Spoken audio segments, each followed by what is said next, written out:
ঘরে ঘরে যদি উসমান হাদি তৈরি হয়ে যায়, আর দুর্নীতিরা কখনো আর মাথা উঁচু করে দাঁড়াতে পারবে না। আগামীর বাংলাদেশ কোরআনের বাংলাদেশ, আগামীর পার্লামেন্ট কোরআনের পার্লামেন্ট তৈরি করবে রৌমারীবাসী, ঠিক কিনা বলেন? আল্লাহ রাব্বুল আলামিন বলেন, কুল ইন্নাশ সালাতি ওয়া নুসুকি ওয়া মাহইয়ায়া ওয়া মামাতি লিল্লাহি রাব্বিল আলামিন। আরো জোরে বলেন আল্লাহু আকবার। আমার নামাজ, আমার রোজা, আমার হজ, আমার যাকাত, আমার কালেমা, আমার ব্যবসা, আমার রাজনীতি সব লিল্লাহি রাব্বিল। আপনি নামাজ পড়লেন যার জন্য, মসজিদে আপনি আইন মানছেন আল্লাহর জন্য, আর মসজিদ থেকে বেরিয়ে যদি আপনি আল্লাহর আইন বাদ দিয়ে মানব রচিত আইন প্রতিষ্ঠিত করার জন্য কাজ যদি করে থাকেন, আপনি ইমানদার হতে পারবেন? পারবেন? নামাজও পড়ে, আবার আল্লাহর সমকক্ষ পূরণও করে, আছে না নাই? এই যে ইমান ভঙ্গের 10টা কারণের ভিতরে 1 নম্বর যে কারণ সেটা আমি পাইলাম। এই দিকে খেয়াল করেন, 1 নম্বর যে কারণটা পাইলাম সেটা হলো শিরক। এই শিরক কি এই কুড়িগ্রাম রৌমারীতে আছে? আছে আছে। শিরক এমন একটা জিনিস, আপনি যত বড়ই আল্লাহওয়ালা হন না কেন, আপনি যদি শিরক করেন আপনার ঈমান কি থাকবে? জোরে বলেন থাকবে? আল্লাহ পাক বলছে, ইন্না শিরকা লাযুলমুন আযীম। শিরক হলো বড় গুনাহ। শিরক কি গুনাহ? জোরে বলেন না কেন? শিরক কি গুনাহ? শিরক হলো বড় গুনাহ। এখন আপনারা শিরকের অনেক ব্যাখ্যা শোনেন, অনেক কথা শুনেছেন। আমি একটা নতুন তথ্য দিচ্ছি। শিরক শুধু ওই দেন গাছতলায় বাসতলায় বসে থাকেন তাদের কাছে যে আপনি ধ্যানে মগ্ন হন, ওটা শুধু শিরক নয়। শিরকের আরো বড় জিনিস হলো যারা আল্লাহর আইন বাদ দিয়ে অন্য কারোর আইন গ্রহণ করে, এটাই হলো সবচেয়ে বড় শিরক। আরো ভালো করে বুঝতে হবে বাবা, আপনি আল্লাহর আইন বাদ দিয়ে মানব রচিত আইন যারা কাজ করবে, প্রতিষ্ঠিত যারা করবে, এরা হলো সবচাইতে বড় শিরক করল। আমার দেশে এই ধরনের লোক এই সমাজে মনে হয় নেই। সুরে বলেন আছে না নাই? এরপরে গাছতলায় বাসতলায় বসে থাকে ল্যাংটা বাবা, তালা বাবা, বদনা বাবা, সালা বাবা, আছে না নাই? তালা বাবা আছে না নাই? সারা গায়ে তালা লাগিয়ে রেখেছেন। আর আমাদের মতো বড় বড় লোকগুলো দিয়ে বলছি, বাবা ছেলে মেয়ে হয় না, ছেলে মেয়ে দাও, ছেলে মেয়েদের একটা ফ্যাক্টরি খুলে বইছি, ছেলে মেয়ে দাও, আছে না নাই? লাল শালো গায়ে দিয়ে বাবা বসে থাকে। আপনাদের কতটুকু দেখেছেন? যেহেতু আমার বাড়ি ঝিনাইদহ, কুষ্টিয়া লালন শাহর মাজারে গেলে বোঝা যায় প্রতি বছর যখন ওরস হয়, যেহেতু স্যার এখানে বসে আছে, ওনার খবর ভালোই জানা আছে। কাল কুষ্টিয়ায় লালন শাহর ওই ওরসে যে পরিমাণ শিরক হয়, আর সেখানে যে গাঁজা বিক্রি হয়, মনে হয় সারা বাংলাদেশে এত গাঁজা কোনো জায়গায় বিক্রি হয় না। কথা কয় না? দেখেন লাল শালু গায়ে দিয়ে বিভিন্ন গাছ গাছালি মাথায় গলায় ঝুলে রেখে কত কিছু করছে, আর আমরা তার কাছে মাথা নত করে দিচ্ছি। এই যে এত বড় বড় শিরক করছেন, এই শিরকগুলো থেকে আমাদের বাঁচতে হবে।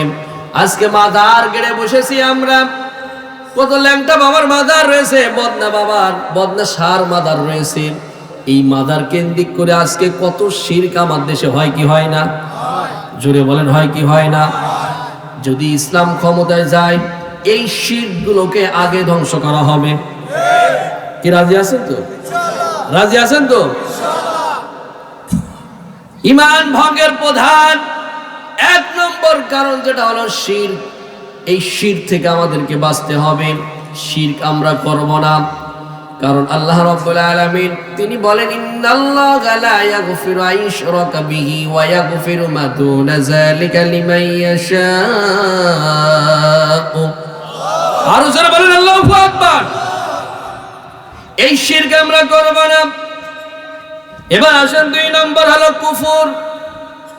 অস্বীকার করা, আল্লাহকে অস্বীকার করা, আল্লাহর আয়াতকে অস্বীকার করা, আল্লাহ রাব্বুল আলামিন আমাদের উপরে যেটা নাযিল করেছে সেটা অস্বীকার করা।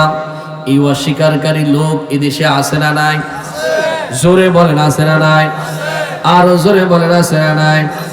এবার আসেন এই কুফরে, এই অস্বীকারী লোক, এদের শ্রেণী বিভাগ আছে। এখন কারা কারা, কোন কোন শ্রেণীর মানুষগুলো, সেই মানুষগুলো এবার একটু শুনে নেন, রেকর্ড করে নেন, খাতা কলম থাকলে লিখে নিন।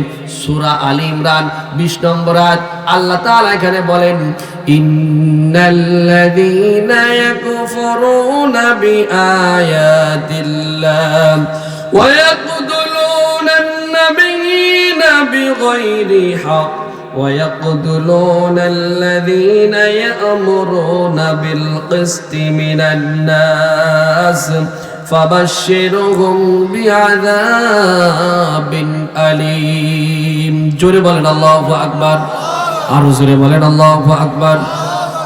সূরা আলী ইমরান কত নম্বর আয়াত? জোরে বলেন না কেন, আরো জোরে বলেন।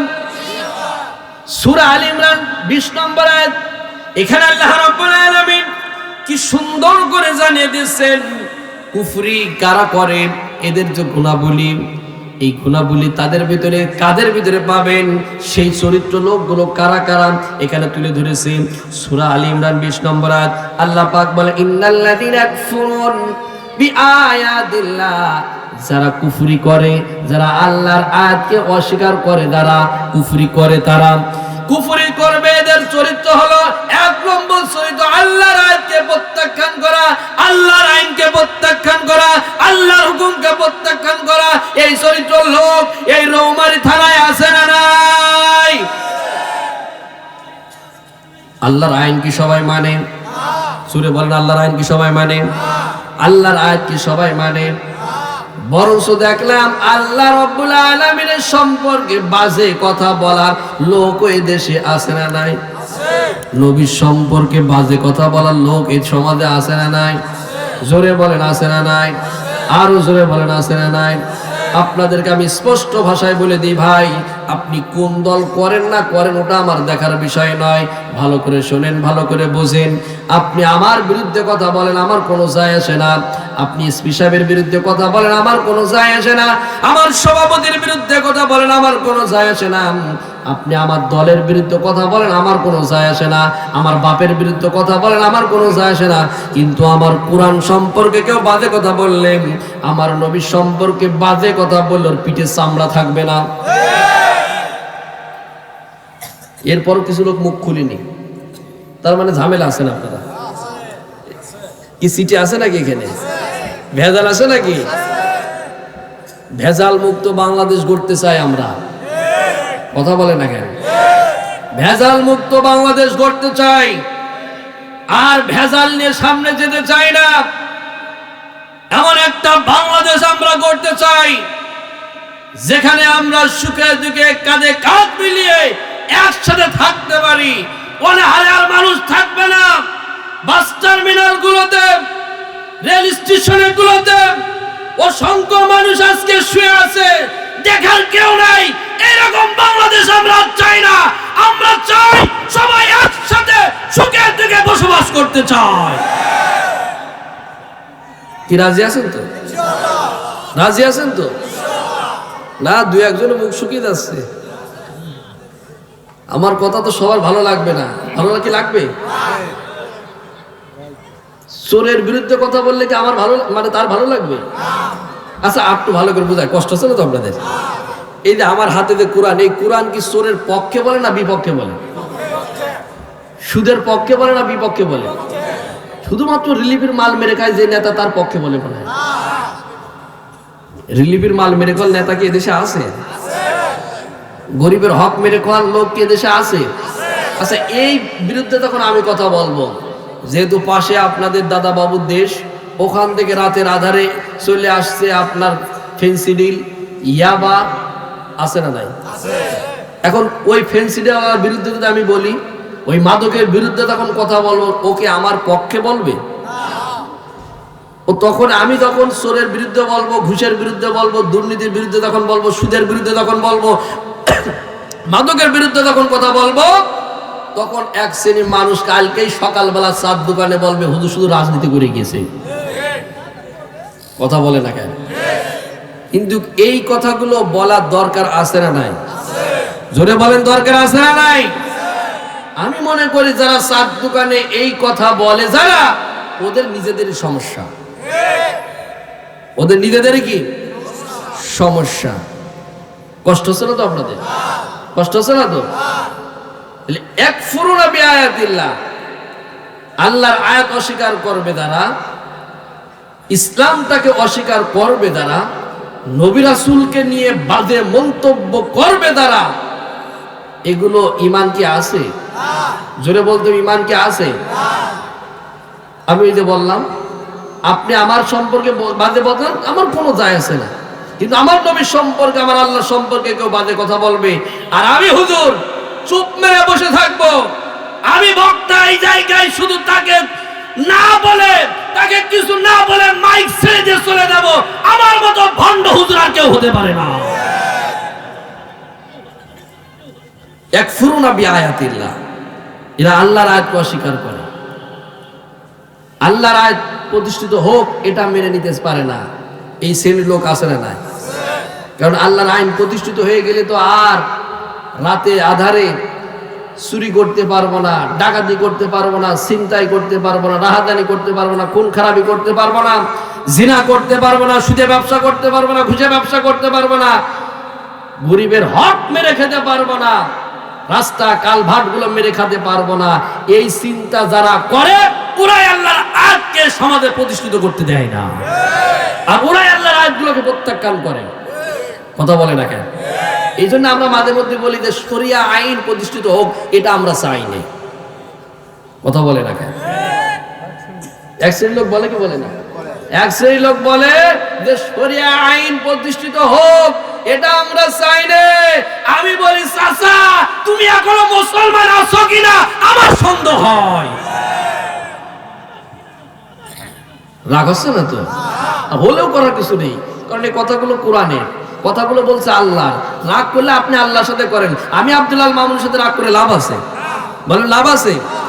সম্মানিত হাজিরিন আমার, যেহেতু রাত গভীর হয়ে যাচ্ছে, কথাই কথা বেড়ে যায়। 2 নম্বর যেটা কুফর, অস্বীকার করা। আল্লাহ রাব্বুল আলামিন যেটা আমাদের উপরে যায় দিয়েছে, যে কোরআন কারীম দিয়েছি, নবীর আদর্শ দিয়েছি, এইগুলো অস্বীকার করবে। 2 নম্বর যেটা, ওয়ায়াকুতুলুনান নাবিয়্যিন, নবী রাসূলদের মারার ষড়যন্ত্র করে তারা, এই মারার ষড়যন্ত্র করবে যারা, ঈমান থাকবে থাকবে তবে একদিক থেকে বেঁচে গেছে, এখন তার নবীও নেই, রাসূলও নেই, এই তরফাতে বেঁচে গেল।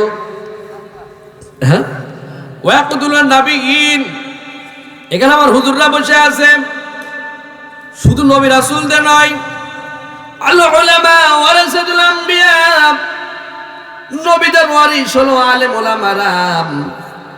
আলেম ওলামাদের মারার ষড়যন্ত্র করবে যারা, নবী রাসূলদের মারার ষড়যন্ত্র করবে যারা, ঈমান ভেঙে যাবে তাদের, ঈমান নষ্ট হয়ে যাবে তাদের। এখন বলেন তো, সারা বাংলাদেশ সব পৃথিবীর বিভিন্ন জায়গায় আলেমদের মারার ষড়যন্ত্র আছে না নাই? জোরে বলেন, আছে না নাই? আলেমরা কি চুরি করে, ডাকাতি করে, রাস্তা কালভার্ট মেরে খায়? তাহলে তাদের মারার ষড়যন্ত্র কেন? হ্যাঁ, তার মানে বোঝা গেল যে রৌমারের মাটি ইসলামের ঘাঁটি, রৌমারের মাটি ইসলামের ঘাঁটি। এই জায়গায় থেকে ওরা দেখিয়ে দেবে আগামীর বাংলাদেশ ইসলামের বাংলাদেশ, আগামীর বাংলাদেশ কোরআনের বাংলাদেশ, আগামীর পার্লামেন্ট কোরআনের পার্লামেন্ট তৈরি করবে রৌমারীবাসী। ঠিক কিনা বলেন? যুবকরা রাজি আছে তো? যুবকরা রাজি আছে তো? কারণ এই যুবকরাই পারে এই অসভ্য জাতিকে সভ্য জাতিতে পরিণত করতে। যুবকরাই পারে সবকিছু চেঞ্জ করে দিতে। আর সারা বাংলাদেশে আমাদের কাছে যে নিউজ আছে, যে হারে যে পরিমাণ যুবকরা ইসলামের দিকে ধাবিত হচ্ছে, তারা চাচ্ছে আগামীতে যুবকরাই যেন সোনার বাংলাদেশটা হাতে নিতে পারে। আর তারা সৎ যোগ্য নেতৃত্ব লোক খুঁজছে। আপনারা দেখছেন এক উসমান হাদি ভাইকে তারা এক্সপার্টি দ্বারা মেরে দিয়েছে। এক শত্রু যে বা যারা তাকে হত্যা করেছে, সারা বাংলাদেশে যুবকরা এক হয়ে গিয়েছে। কষ্ট হচ্ছে মনে হয় আপনাদের? উসমান হাদি দেখাইয়ে গিয়েছে, শিখিয়ে গিয়েছে যে 500 বছর বিড়ালের মতো বেঁচে লাভ নেই, 1 ঘন্টা সিংহের মতো বাঁচতে চায়। উসমান হাদির মতো দেশপ্রেমিক হতে হবে। আমি তো মনে করি আমার মা বোনেরা কি এসেছে? আছে মা বোনেরা? আমি তো মনে করি আমার মা বোনদের পেটে সন্তান আসলে, সন্তান ছেলে সন্তান হলে তাদের উসমান হাদি নাম রাখা উচিত। প্রত্যেক ঘরে ঘরে উসমান হাদি দরকার। প্রত্যেক ঘরে ঘরে যদি উসমান হাদি তৈরি হয়ে যায়, আর দুর্নীতিরা কখনো আর মাথা উঁচু করে দাঁড়াতে পারবে না। কষ্ট হচ্ছে মনে আপনাদের? নবী রাসূলদের মারা ষড়যন্ত্র অতীতে ছিল, বর্তমান আছে, ভবিষ্যতেও থাকবে, কিন্তু তারা কখনোই বিজয় লাভ করতে পারবে না। ঠিক কিনা বলেন? আমার নবী 63 বছর জীবন জিন্দিগিতে একটা মিথ্যা কথা বলেছে? বলেন, মিথ্যা কথা বলেছে? কাউকে আঘাত করেছে অন্যায়ভাবে? তারপরও তাকে নিজের মাতৃভূমি ছেড়ে অন্য এক মদিনায় চলে যেতে হলো। যেই মানুষটিকে যখন নামাজে গিয়েছে, পচা নাড়ি ভুঁড়িগুলো তার মাথার উপরে দিয়ে দেওয়া হয়েছে। তায়েফবাসীরা তাকে মারতে মারতে 5.5 কিলো নিয়ে চলে গেল। উহুদের ময়দানে তার দাঁত মোবারক শাহাদাত বরণ করা লাগলো। শাবে তালেবে 28টা মাসের উপর তাকে জেলখানায় থাকা লাগলো। তার একমাত্র কারণ ছিল জমিন যার, আইন চলবে। আর হক কথা বলেছে, সত্য কথা বলেছে। আল্লাহ রাব্বুল আলামিন যে কোরআনুল কারীম তার উপরে যেটা নাজিল করেছে, সেটা সমাজে যখন হক প্রতিষ্ঠিত করতে চেয়েছে, তখনই এক শ্রেণীর মানুষ তাদের বিশ্ব নবীর উপরে একটার পর একটা বাধা দিয়েছে। ওই নবীর আদর্শ নিয়ে তারা, আমরাও যারা এই কাজ যারা আমরা করব, আমাদের উপরে এইরকম বাধা আসবে। ওয়ায়াকতুলুনান নাবিয়্যিন, নবী রাসূলদের মারা ষড়যন্ত্র করবেন। আমাদের কোরআনের পাখি আল্লামা সাঈদীকে তারাও কিন্তু ছাড় দেয়নি। কথা বলে না কেন? আমাদের সাঈদী সাহেবকে ভুলে গেছেন আপনারা? ভুলে গেছেন? যে মানুষটি 50টা বছর করে দাওয়াত দিয়ে গেছে সারা পৃথিবীতে, সেই মানুষটাকে বিনা কারণে বিনা দোষে 13টা বছর জেলখানায় রেখে ভুল চিকিৎসাদের দুনিয়া থেকে বিদায় করে দেওয়া হয়েছে। এর বিচার হবে কি হবে না? জোরে বলেন, বিচার হবে কি হবে না? এর বিচার ইনশাআল্লাহ এই দেশেই মাটিতেই হবে ইনশাআল্লাহ। বলেন, ওয়ায়াকতুলুনান নাবিয়্যিন বিগাইরি হক ওয়ায়াকতুলুনাল্লাযীনা ইয়া'মুরুনা বিল কিসতি মিনান নাস। এরপরে 3 নম্বর যে গুণাবলী তাদের ভিতরে থাকে, ভালো ভালো কাজ যেখানে থাকে, বাধা তাদের সেখানে থাকে। এই শ্রেণীর লোক এদেশে তো নেই, এই রৌমারিতে নেই। ভালো ভালো কাজ যেখানে বাধা আছে সেখানে, আর খারাপ কাজ যেখানে সামনে চেয়ারে বসে থাকে সেখানে। এই শ্রেণীর লোকগুলো দ্বারা থাকবে, সেইগুলো সবে কুফরি করে, আল্লাহর অস্বীকারী বান্দা। এরা কখনোই ইমানদার হতে পারে? তাহলে নাম্বার 2 গেল। 3 নম্বর হলো মুনাফিক, নিফাক। যার ভিতরে মুনাফিকি থাকবে তার ঈমান ভেঙে যাবে। ঈমান কি থাকবে? বলেন, মুনাফিক যে করে তার ঈমান কি থাকে? ও যদি 5 ওয়াক্ত জায়গায় 50 ওয়াক্ত নামাজ পড়ে, ও নামাজ কি আল্লাহর দরবারে কবুল হবে? কথা বলে না কেন? মুনাফিক কি সিনা দেয় মসজিদে বসে? কথা বলে না কেন? মুনাফিক কি মসজিদে বসে সিনা দেয়? মুনাফিক চিন্তা হলে রাজপথে যেতে হয়। মুনাফিক মসজিদে বসে বসে তাসবিহ তাহলিল টিপলেও মুনাফিক সিনা দেয় না। দেখেন আব্দুল্লাহ বিন উবাই স্বয়ং বিশ্ব নবীর পিছনে নামাজ পড়েছে, আমার মতো সলিমুদ্দিন কলিমুদ্দির পিছনে নামাজ পড়েনি। নামাজ পড়েছে কার পিছনে? জোরে বলেন, জোরে বলেন। বিশ্ব নবীর পিছনে নামাজ পড়েছেন। যে ব্যক্তিটা স্বয়ং বিশ্ব নবীর পিছনে নামাজ পড়লাম, এবং আল্লাহ রাসূল সাল্লাল্লাহু আলাইহি সাল্লাম একদিন বললাম যে আল্লাহ রাব্বুল আলামিনের কাছে দুইটা নাম সবচাইতে প্রিয়, একটা হলো আব্দুল্লাহ আর একটা হলো আব্দুর রহমান।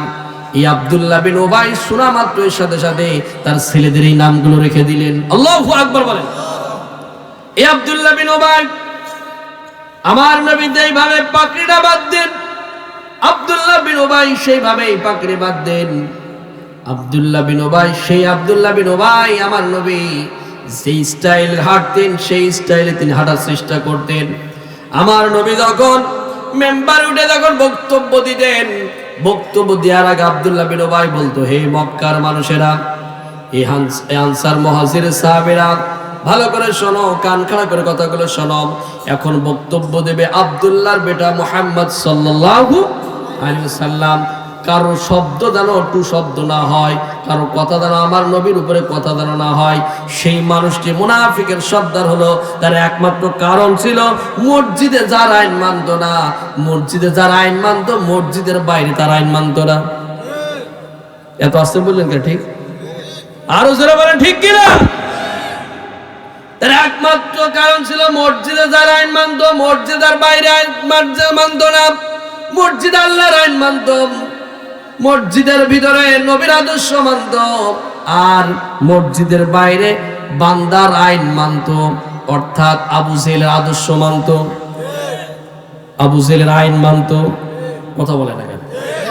এই আব্দুল্লাহ বিন উবাইর জীবনে আমি সব পড়ে দেখলাম, কয়েকবার খতম করে দেখলাম যে মানুষটা বিশ্ব নবীর পিছনে নামাজ পড়ল, তার সম্পর্কে কোন কারিমের আয়াত নাযিল হলো, এত গেল কারণ কি?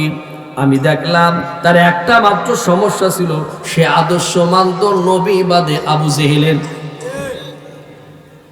এইরকম লোক যদি সমাজে নেই, জোরে বলে না কেন? আছে না নাই?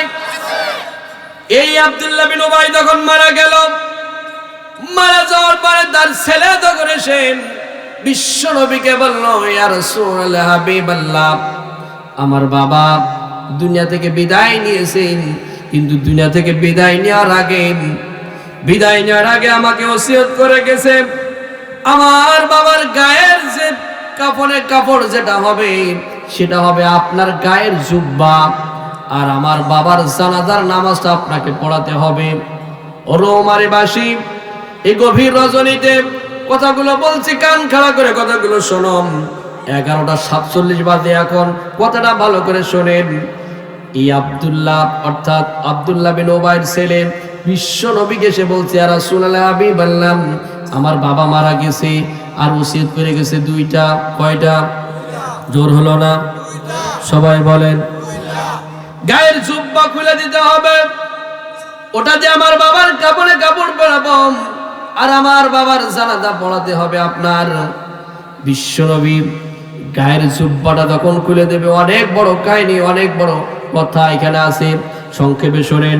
বিশ্বনবী তখন গায়ের জুব্বাটা তখন খুলে দেবে, অর্থাৎ ওমর রাদিয়াল্লাহু আনহু তিনি বলছে, ইয়া রাসূলুল্লাহ, হাবিবাল্লাহ, আপনার গায়ের জুব্বাটা আপনি খুলে দেবেন না, কারণ আপনি জানেন না, আপনি কি জানেন না? আপনার তো সব জানা আছে। এই আব্দুল্লাহ বিন উবাইর মুনাফিকি করার কারণে উহুদের ময়দানে আমাদের কত ভাইয়ের শাহাদাত বরণ করা লেগেছে।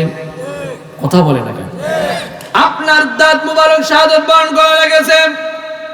ইয়া রাসূলুল্লাহ, হাবিবাল্লাহ, আপনার সব তথ্য তো আছেন, আপনি কেন তার আপনার গায়ের জুব্বাটা খুলে তার কাপড়ে কাপড় দেবেন? বিশ্বনবী বলল, ওমর, তুমি আমাকে বাধা দিও না, আমাকে ঠেকায়ও না।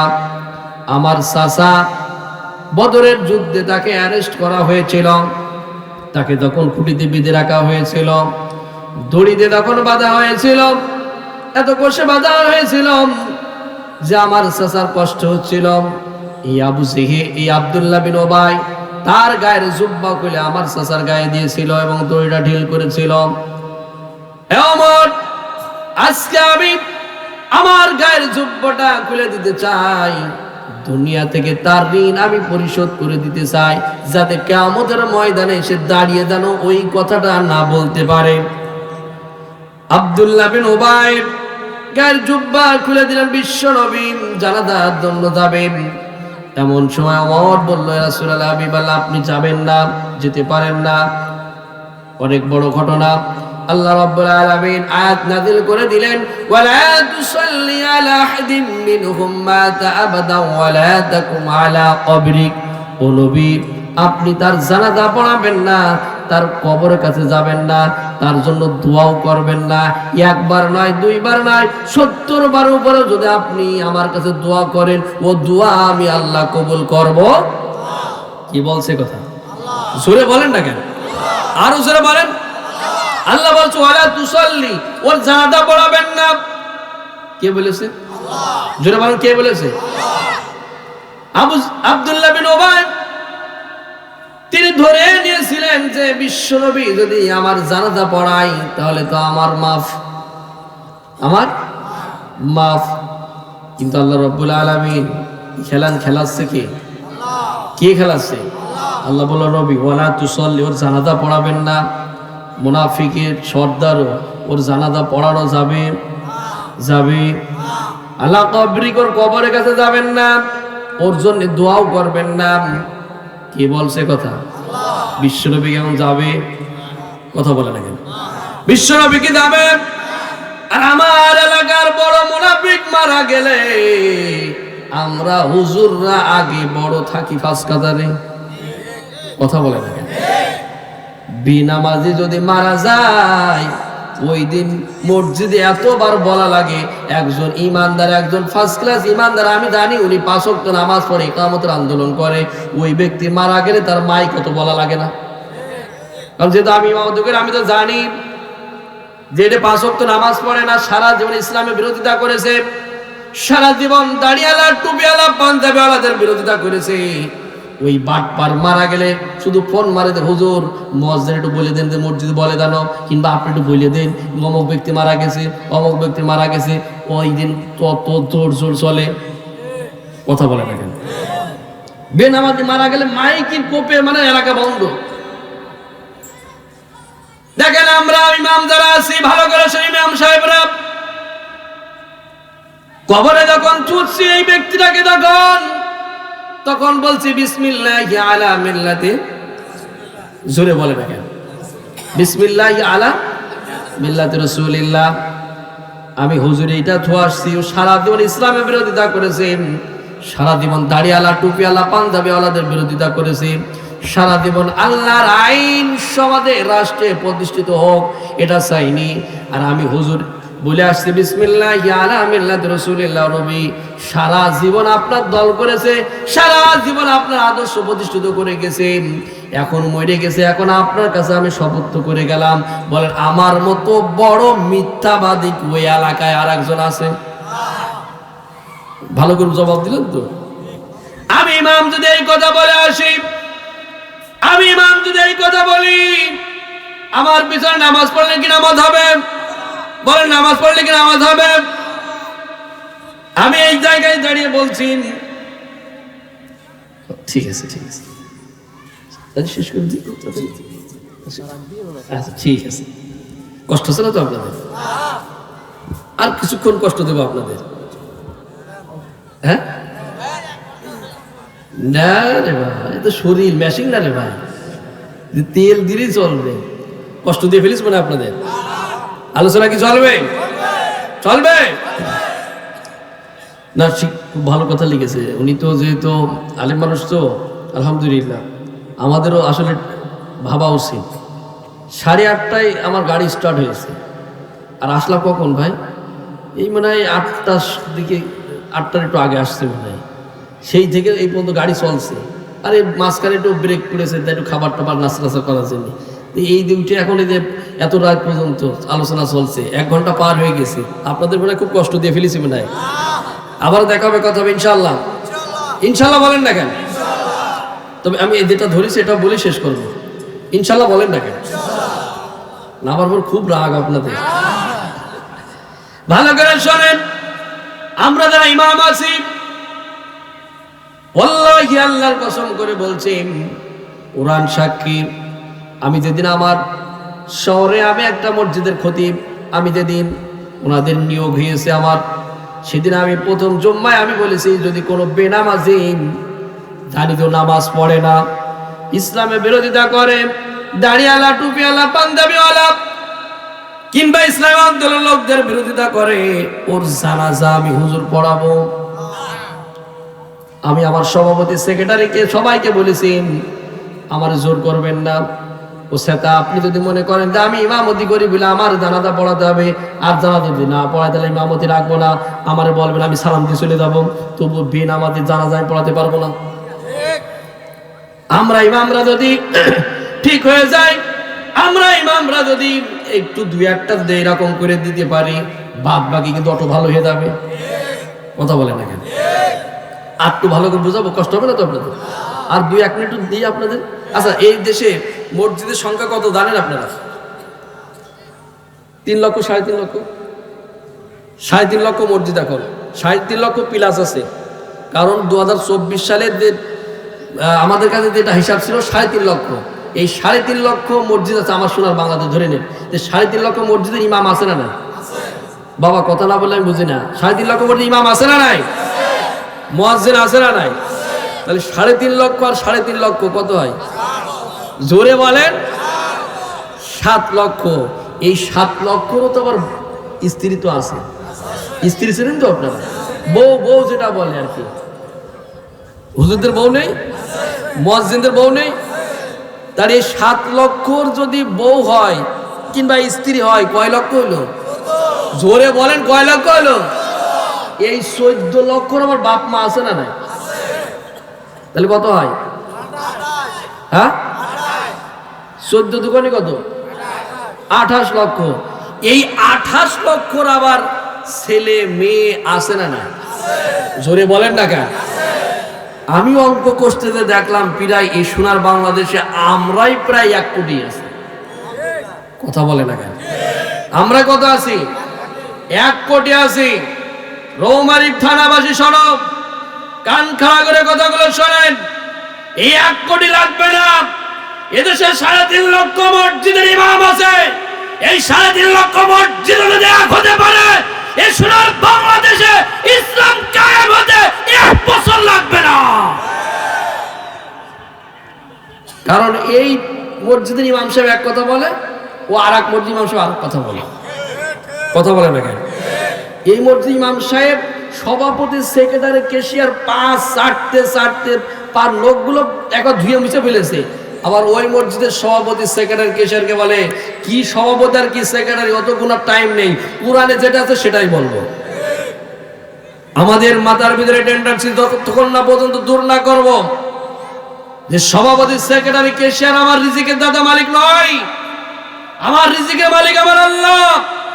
এখানে হক কথা বলার কারণে যদি আমার 10,000 টাকা ইমামতি চলে যায়, আমার আল্লাহর ভান্ডারে অভাব নাই। এখানে হক কথা বলার কারণে যদি আমার চাকরি চলে যায় 10,000 টাকার, 20,000 টাকার ইমামতি করার ব্যবস্থা আমার আল্লাহ পাক করে দিতে পারে। পারে কি পারে না? জোরে বলেন, পারে কি পারে না? হক কথা বলার কারণে যদি এই মাহফিল থেকে যদি আমাকে স্টেজ থেকে নামাই দেওয়া হয়, এক জায়গায় আমার কণ্ঠ বন্ধ হবে, আরো 1000 জায়গায় আল্লাহ আমার ওপেন করে দেবে।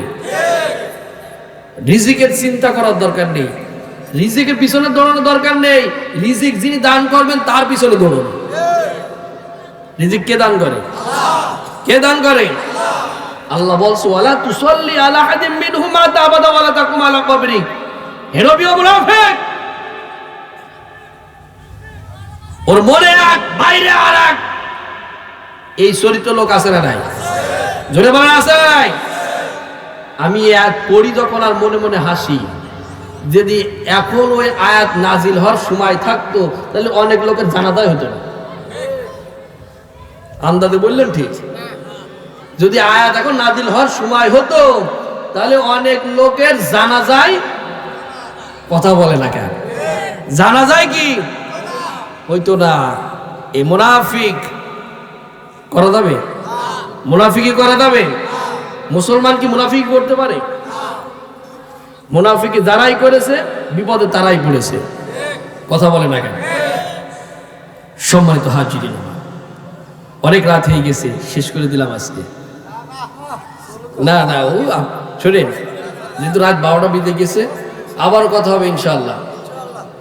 আর একটা পয়েন্ট বলে শেষ করে দিচ্ছি, আর একটা পয়েন্ট বলে আমার সভাপতির কাছে দেবো, সভাপতি সাহেব কিছু বক্তব্য দেবে।